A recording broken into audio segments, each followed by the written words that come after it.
उत्तर प्रदेश की सबसे चर्चित सीट कैसरगंज को लेकर के अभी भारतीय जनता पार्टी ने अपने उम्मीदवार का ऐलान नहीं किया है। साथ ही समाजवादी पार्टी ने भी अभी चुनावी मैदान में किसी को नहीं उतारा है। लेकिन 2 दिन पहले दिल्ली में मुलाकात करके बीजेपी नेताओं से वहां के सांसद बृजभूषण शरण सिंह जब गोंडा पहुंचे तो बेफिक्र नजर आए और वो चुनावी मैदान में चाल ठोकने की तैयारी कर रहे हैं। या ये कहें कि समय का तकाजा है या फिर भारतीय जनता पार्टी के नेताओं से आश्वासन मिला है कि आप चुनावी मैदान में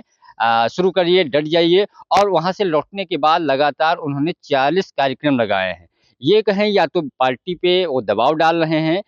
या फिर जनता या अपने समर्थकों में जो निराशा जा आ रही थी उसको दूर करने की कोशिश कर रहे हैं कि टिकट हम ही को मिलेंगे, क्योंकि टिकट मिलने में बहुत देर हो रहा है और लगातार वहाँ पे चर्चा हो रही है कि बृजभूषण शरण सिंह को टिकट मिलेगा या नहीं मिलेगा, क्योंकि इस बार उनका भविष्य दांव पे लगा है। कुश्ती संघ में हुए विवादों के कारण अब तक भारतीय जनता पार्टी उनका टिकट घोषित नहीं कर पा रही है और आने वाले दिनों में अगले सप्ताह चूंकि उनके मामले में दिल्ली में सुनवाई होनी है, कोर्ट क्या निर्णय देती है, क्योंकि कोर्ट ने जजमेंट सुनाने की एक तारीख नोट की अगले सप्ताह में है, तो उसका वेट कर रही है। लेकिन कहा यह जा रहा है कि जब दिल्ली से वो लौटे तो काफ़ी संतोष नज़र आए और अपने समर्थकों से बातचीत की। उसके बाद तरफगंज उनका घर पड़ता है, ठीक नवाबगंज जो अयोध्या के बॉर्डर पे पड़ता है, वहाँ से लेकर कर्नलगंज होते हुए और बहराइच तक उन्होंने 40 ऐसी सभाएँ लगाई, लोगों से मुलाकात की और थोड़ा बदले-बदले भी नज़र आए। हालाँकि उनकी मुस्लिमों में पैठ है, लेकिन ईद चूँकि कल है, उससे पहले कल जुमे की नमाज़ थी, तो इन सब चीज़ों को लेकर के 2 दिन पहले जब जुमे की नमाज़ थी, तब दिल्ली में थे और जब आने के बाद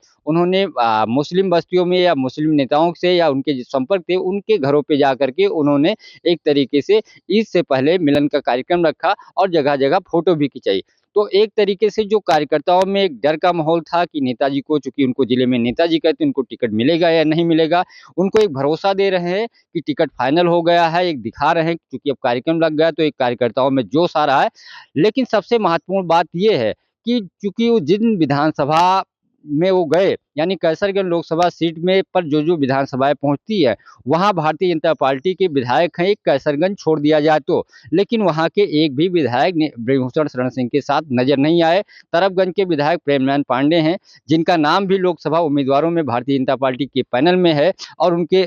चूँकि उनके नाम की पैरवी कई जगह से हुई है, बीजेपी के बड़े नेताओं से उनकी मुलाकात भी हुई, 2 बार विधायक रह चुके हैं। इसके अलावा दूसरी विधानसभा जो कर्नलगंज पड़ती है, वहाँ भी गए, तो वहाँ के विधायक भी बृजभूषण शरण सिंह के पहले करीबी बताए जाते थे। लेकिन अब उनका भी नाम टिकट में लिस्ट में है लोकसभा उम्मीदवार में, इस नाते चर्चा ये है कि वो विधायक भी साथ में नज़र नहीं आए। तो इसको लेकर के भी लगातार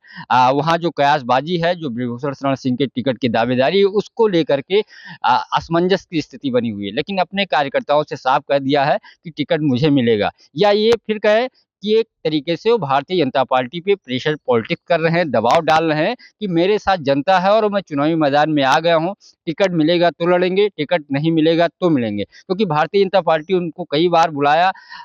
उनके जो बीजेपी यूनिट उत्तर प्रदेश के नेता हैं और उनसे ये कहा गया कि आप अपने समर्थक या अपने करीबी या अपने परिवार, 2 बेटे जो आपके प्रतीक भूषण है, करण भूषण है या पत्नी केतकी सिंह को आप किसी का एक नाम सजेस्ट कर दीजिए, इस पे पार्टी विचार करेगी, उनको टिकट देगी। लेकिन बृजभूषण शरण सिंह अड़े हुए हैं और वो स्वयं चुनाव लड़ना चाहते हैं। ऐसी स्थिति में बात नहीं बन पा रही है। यही वजह है कि भारतीय जनता पार्टी अब तक उत्तर प्रदेश में 12 लोकसभा उम्मीदवारों का ऐलान नहीं कर पाई है और चूँकि इनका नाम फँसा हुआ है, इनके नाम पे सहमति नहीं बन पा रही, तो बाकी नाम लेट हो रहे हैं। चूँकि अगर बार-बार लिस्ट जारी करेगी तो चर्चा होगी कि सहमति बहुत सारे नामों पे नहीं बन पा रही है। इस नाते भारतीय जनता पार्टी इंतज़ार कर रही है। हो सकता है इनके फैसले पे कोर्ट की सुनवाई में कोई फैसला आए, अगर इनके खिलाफ गया, सज़ा की स्थिति आई तो चुनाव वैसे नहीं लड़ पाएँगे और अगर नहीं होगी तो भारतीय जनता पार्टी हो सकता है इनके नाम पे विचार करे कि कोर्ट ने इनको क्लीन चिट दे दी है, ऐसे में इनको चुनावी मैदान में उतारा जा सकता है, जो लगातार खिलाड़ियों की तरफ से, विपक्ष की तरफ से जो आरोप लगते थे उससे बचने की कोशिश करेगी।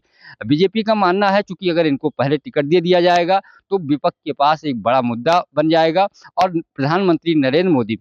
लगातार महिलाओं के मुद्दे को लेकर के चुनावी मैदान में हैं। वो नारी शक्ति को लेकर के लगातार बयान दे रहे हैं, महिलाओं की चुनाव में भागीदारी की बात कर रहे हैं, तो ऐसे में विपक्ष को एक बैठे-बैठाए मुद्दा मिल जाएगा। इस नाते अब तक भारतीय जनता पार्टी इनके नाम से दूरी बनाती नज़र आ रही है, लेकिन उन्होंने कैसरगंज से जो उनकी सीट है, जहाँ से 2 बार सांसद थे, वहाँ से एक तरीके से देखा जाए तो चुनावी मूड में आ गए हैं और अपने कार्यकर्ताओं और नेताओं को ये संदेश दिया है कि हम चुनाव लड़ेंगे। पंकज चतुर्वेदी, टीवी 9 लखनऊ।